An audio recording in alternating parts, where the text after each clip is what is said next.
আসসালামু আলাইকুম ওয়া রাহমাতুল্লাহি ওয়া বারাকাতুহু। প্রিয় দর্শক, সেফ টিভির পক্ষ থেকে আপনাদের স্বাগতম। আমি একটি প্রশ্ন নিয়ে আসছি। প্রশ্নটি করেছেন একজন যে গায়রে মাহরাম নিয়ে হজ করা যাবে কিনা, মাহরাম যদি না থাকে কিংবা থাকলেও যদি মালিকে নেসাব না হয় তাহলে কি গায়রে মাহরাম কিংবা একাকী হজ করতে পারবেন কিনা। তিনি এভাবে প্রশ্নটি করেছেন, আমার আম্মা মালিকে নিসাব, কিন্তু তার কোনো মাহরাম মালিকে নিসাব নয়, তিনি অসুস্থ। প্রশ্ন হলো তার হজ কিভাবে করতে হবে কিনা। আসুন আমরা এই ব্যাপারে জেনে নিই। মহিলাদের উপর হজ ফরজ হবার জন্য মালিকে নেসাব হওয়ার সাথে সাথে তার সাথে হজ্জে যাবার মতো মাহরাম আত্মীয় থাকা জরুরি। যদি যেখান থেকে হজ করবে সেখান থেকে মক্কার দূরত্ব শরঈ সফরের পরিমাণ হয়। শরঈ সফরের পরিমাণ এটা আমরা জানি 48 মাইল, আর কিলোমিটারের পরিমাণে আসে 78 কিলোমিটার। যদি মালিকে নেসাব মাহরাম না থাকে, অর্থাৎ যে সম্পদশালী মহিলার মাহরাম যদি সম্পদশালী না হয়, মালিকে নেসাব না হয়, যে যার হজ করার সামর্থ্য আছে বা হজ তার উপর ফরজ হয়েছে, এরকম কোনো মাহরাম ব্যক্তি যদি মহিলার না থাকে তাহলে কি করবে? ওনার ব্যাপারে আমি বলছি, আপনার আম্মা একজন মাহরামকে নিজের টাকায় হজ করাতে পারেন, তাহলে তিনি উক্ত মাহরামের ব্যয় ভার বহন করে সেই মাহরামের সাথে হজ্জে যাবেন। এটি তার জন্য আবশ্যক। তার উপর, মহিলার উপর অর্থাৎ আপনার আম্মার উপর হজ ফরজ হয়েছে।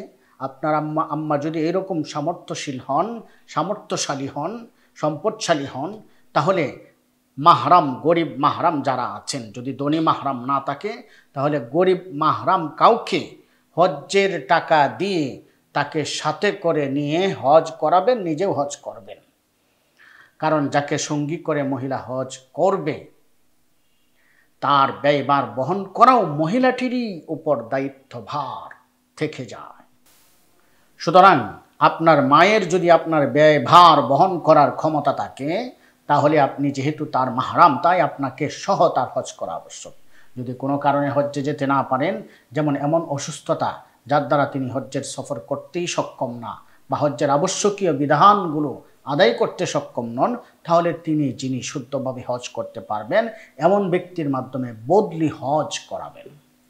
এই ব্যাপারে ফতোয়ার কিতাবে উল্লেখ আছে, ইউশতারাতু ফি হজ্জিল মারআতি মিন সাফারি যাওজিন আও মাহরামিন বালিগিন আকিলিন গায়রি মাজুসিয়্যিন ওয়ালা ফাসিকিন মান নাফাকাতি আলাইহি ওয়া তালাকাল মারআতা ফাশামিলা আশ-শাবাতা ওয়াল আজুজা লিইতলাকিন নুসুসি।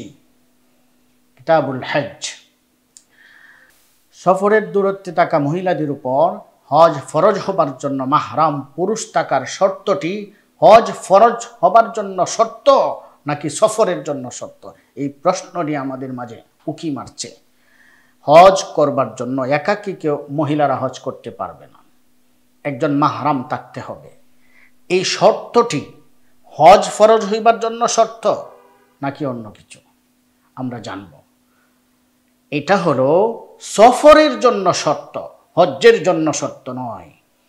তাই তো সফরের দূরত্ব থেকে কম দূরত্বে থাকা মহিলাদের জন্য হজ ফরজ হতে মাহরাম থাকা জরুরি নয়। যদি মুসাফিরত্বের দূরত্বের ভেতরে থাকে, বাহিরে না থাকে, অর্থাৎ সে সফরের দূরত্বের ভেতরে থাকে, মক্কার কাছাকাছি থাকে, তাহলে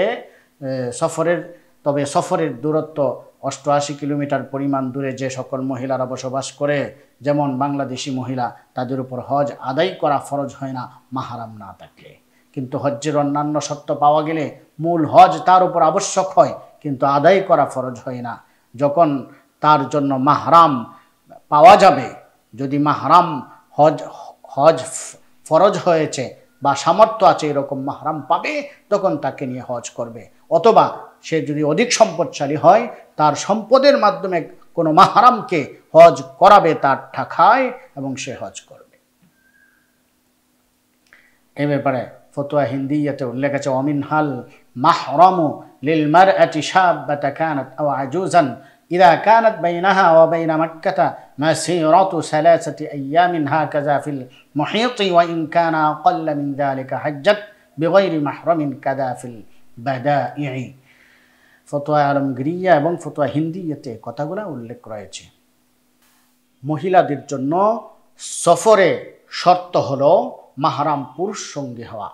এ ব্যাপারে রাসূলুল্লাহ সাল্লাল্লাহু আলাইহি ওয়াসাল্লামের ইরশাদ করেছেন।